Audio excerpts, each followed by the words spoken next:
Atenção porque vai começar a aula de matemática. Olá pessoal, tudo bem com vocês? Aqui é a professora Ismaele para mais uma aula de matemática do sexto ano. E como a gente costuma, a gente vai ver primeiro a correção do exercício da aula anterior. Então, peguem um caderno para vocês fazerem a correção, certo? Na primeira questão, diz o seguinte: observe o desenho em cinza na malha quadriculada abaixo. Então, tem ele no formato de um desenho. Ele quer saber se esse desenho é um losango, paralelogramo, quadrado ou retângulo. A alternativa correta é a letra B. Por que a letra B? Vejam só, o losango não pode ser, um quadrado também não, porque o quadrado ele tem as medidas iguais. Um retângulo também não. Como seus lados são paralelos, então vai ser um paralelogramo. Se chama paralelogramo quando seus lados são paralelos, certo? Segunda questão. Observe as figuras que 4 alunos desenharam. E ele quer saber qual dos alunos desenhou somente quadriláteros. O que é quadrilátero, professora? Quadrilátero, como a gente viu na aula anterior, são aquele que é formado por 4 lados, certo? Então, Marta, ela fez uma figura com 6 lados, então aí a gente já descarta, né? E ela também fez um triângulo que só tem 3 lados. Ele quer saber de todos. Glória também, aí ela fez um triângulo, que só tem 3 lados, então não é um quadrilátero. Beto, ele fez um quadrado, um retângulo e um paralelogramo. Então, aí a gente está falando de quadriláteros. Logo, a alternativa correta é a letra A, Beto. Igor não pode ser, porque ele também fez uma figura, no formato aí que tem os lados de 6 lados, que a gente chama de hexágono, certo? Então, para ser quadrilátero, a figura ela tem que ter 4 lados. Questão 3. O trapézio é um aparelho de ginástica usado para acrobacias aéreas nos espetáculos de circo, certo? É composto por 2 cordas presas a uma barra de ferro que ficam presas a uma determinada altura. Com base nessas informações, podemos dizer que o trapézio é o quê? O trapézio, ele tem todos os lados iguais? Não. Quando tem todos os lados iguais, vai ser o quê? Um quadrado. Todos os ângulos são iguais? Não. Como ele não tem todos os lados iguais, ele também não vai ter os ângulos iguais. Não é um quadrilátero? Errado, né? Porque um trapézio ele é formado por 4 lados, então ele é um quadrilátero. Nos resta aí a última questão, que é a letra D. É um quadrilátero que tem somente 2 lados paralelos, certo? Questão 4. Um quadrilátero possui as seguintes características. Todos os ângulos têm a mesma medida. Todos os lados têm a mesma medida. Suas diagonais têm a mesma medida e são perpendiculares. Quando são perpendiculares é porque tem um ângulo aí de 90 graus. Então, a gente está falando de um quadrado, certo? Ele tem todos os lados iguais, todos os ângulos iguais. E as suas diagonais têm a mesma medida e formam aí um ângulo de 90 graus. Então, logo, a alternativa é a letra B, quadrado. Quinta questão. A professora Lúcia desenhou no quadro os quadriláteros abaixo. Ela desenhou um retângulo, um quadrado e um losango. Uma das propriedades comuns desses quadriláteros é: os 4 ângulos são retos? Falso, né? Porque a gente tem aí um losango e que não tem todos os ângulos retos. Que ângulo reto é aquele que tem 90 graus. Os 4 lados têm mesma medida? Não, aí a gente tem um retângulo que ele não tem todos os lados com a mesma medida. As diagonais são perpendiculares? Não, porque no losango aí não formam, as diagonais perpendiculares. Os lados opostos são paralelos? Sim. Percebam aí que os lados eles vão ser paralelos, tanto do retângulo, do quadrado e do losango. Logo, a alternativa é a letra D. certo? Então, a gente fechou aí o conteúdo em relação aos quadriláteros. Hoje a gente vai rever um pouquinho sobre tabelas e gráficos, certo?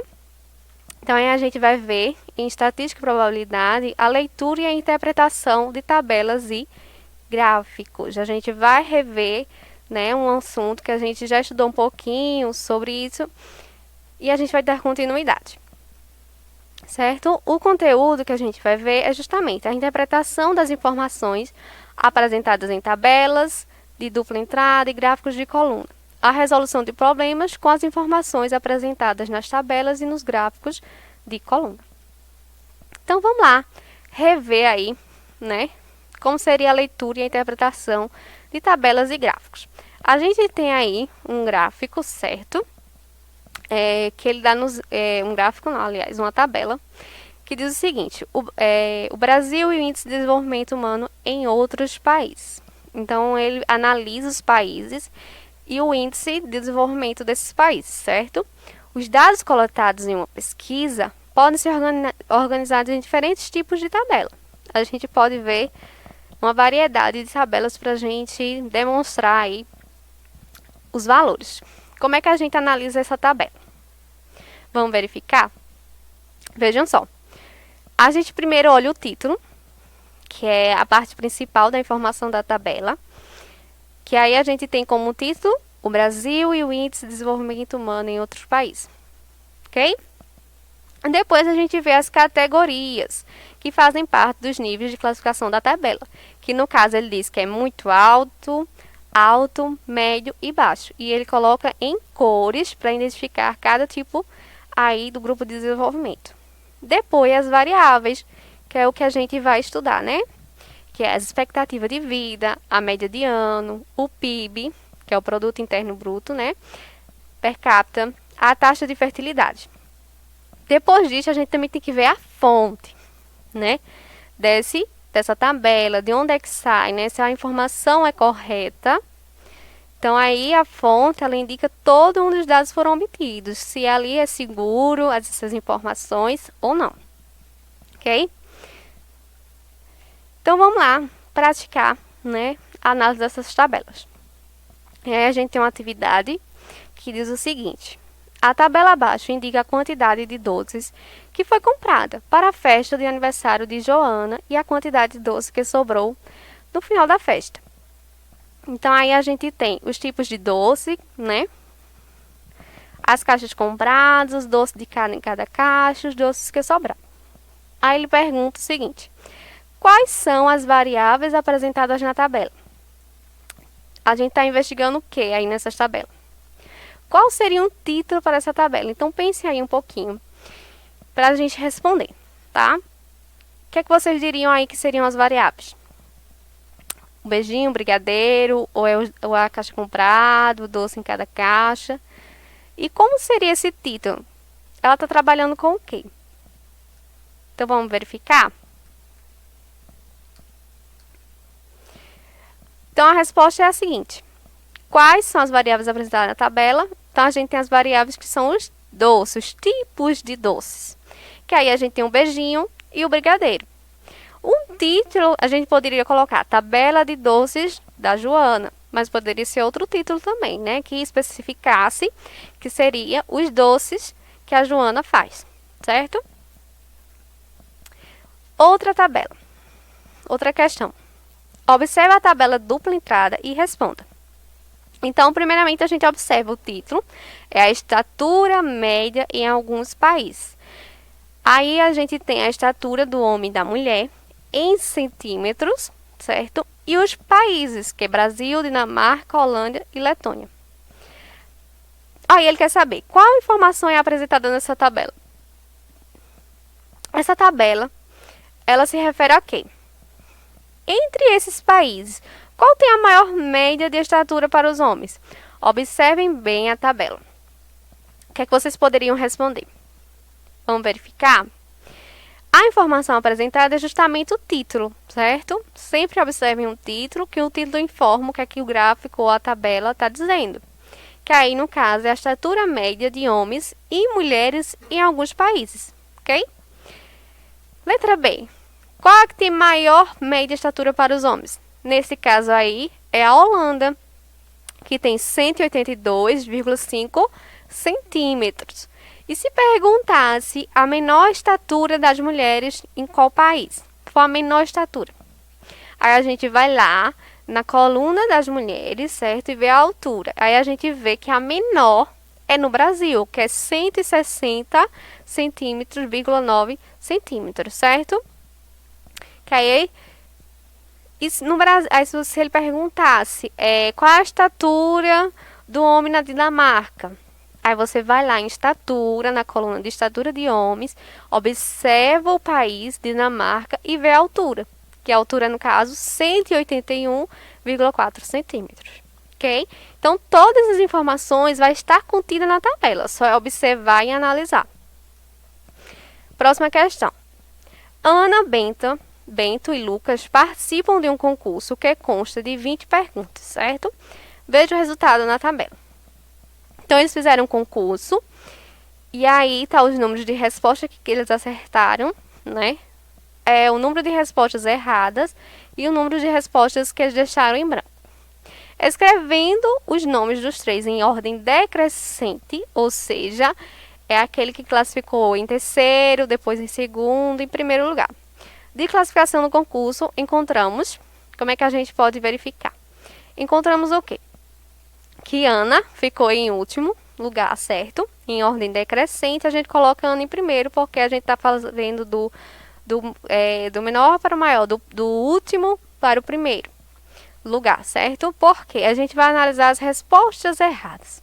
Ana acertou 12, ela está empatada com Lucas, certo? Todos os dois acertaram 12 questões. Porém, quando a gente vai para um número de respostas errada, Ana errou mais, certo? Então, aí por isso que a gente coloca ela em terceira posição. Que aí, no caso, ela vai ficar em primeiro porque está em ordem decrescente. Depois dela vem Lucas. E quem ficou em primeiro foi, no caso, aí Bento, porque ele acertou 13 respostas. Então, para a gente classificar a ordem, a gente vai primeiro nas respostas certas, depois nas erradas e nas respostas em brancas. Ok? Se fosse em ordem crescente, como é que ficaria? Bento em primeiro, depois Lucas e depois Ana. Só que aí ele pede em ordem decrescente. Ok? Então, agora a gente vai analisar os gráficos. A gente viu aqui um pouquinho sobre tabela, como é que a gente observa e estuda, né? E agora a gente vai ver os gráficos, como é que a gente analisa. Bem, além das tabelas, podemos organizar informações por meio de gráficos que possibilitam uma análise dessas informações de forma visual. Então, assim como a tabela, a gente também vai olhar o título. O título principal, que é a informação do gráfico. Nesse gráfico, a gente tem um desempenho em matemática. Então, aí as notas dos alunos, como é que eles foram em matemática. Temos o eixo que indica a quantidade de participantes, certo? Que aí é o eixo vertical. E temos o eixo que indica a classificação, se é ruim, regular, bom e ótimo, que é o eixo horizontal. E essas colunas, elas indicam a porcentagem. Quem foi ruim, quem foi regular, bom, ótimo, certo? Então, vamos aí analisar esse gráfico e responder as seguintes perguntas. Qual informação esse gráfico apresenta? Acabei de falar, não foi? Foi em relação aí às notas do desempenho da disciplina de matemática. E qual é a relação entre a quantidade de alunos que estudam matemática e a altura da coluna nos gráficos? Quando vocês estão vendo essas alturas aí, uma menor, uma mais média, né, e a outra bem maior, isso significa o quê? Essas colunas em relação ao estudo de matemática. E qual a classificação que obteve melhor resultado? Quem teve aí um melhor resultado? Foi o ruim, regular, bom ou ótimo? Como é que a gente pode identificar isso? Vamos verificar? Vejam só as respostas. A informação do gráfico é justamente o que eu estava falando, que é o desempenho dos alunos da disciplina em matemática.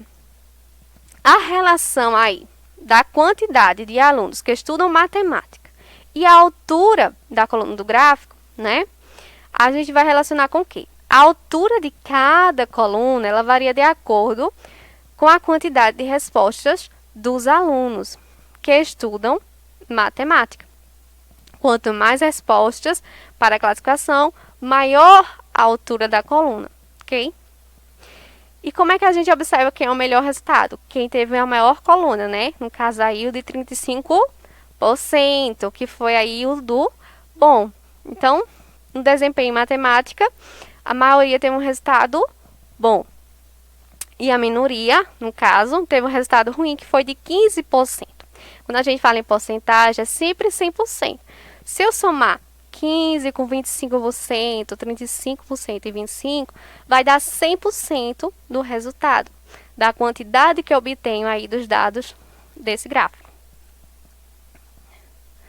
Aqui a gente tem um gráfico de linhas, né? São dois gráficos em um só. E ele apresenta informações sobre as reclamações diárias recebidas e resolvidas por uma empresa em uma dada semana. O gráfico de linha tracejada, ela informa o número de reclamações recebidas no dia. E o de linha contínua, certo? Essa daí que está uma linha contínua que não tem traços, ela representa as reclamações resolvidas no dia. Então, aqui está com tracinho, são as reclamações, né? Durante o dia. E a outra são as que resolve. Aí ele pergunta o seguinte: as reclamações podem ser resolvidas no mesmo dia ou demorarem mais de um dia para serem resolvidas? A questão seguinte, ele pergunta: o gerente deseja identificar os dias da semana em que o nível da eficiência pode ser considerado muito bom. Ou seja, os dias em que o número de reclamações resolvidas excede o número de reclamações recebidas. Então, aí a linha tracejadazinha é o número de reclamações recebidas e a de linha contínua de reclamações resolvidas. Então, a gente está analisando aí, ó, do dia da quinta-feira, teve quase, aproximadamente 20, né? Uns 16, 17 reclamações. Aí veio baixar a reclamação no sábado, ficou estável em 0, sem nenhuma reclamação do sábado para o domingo. Aí aumentou do domingo para a segunda, né?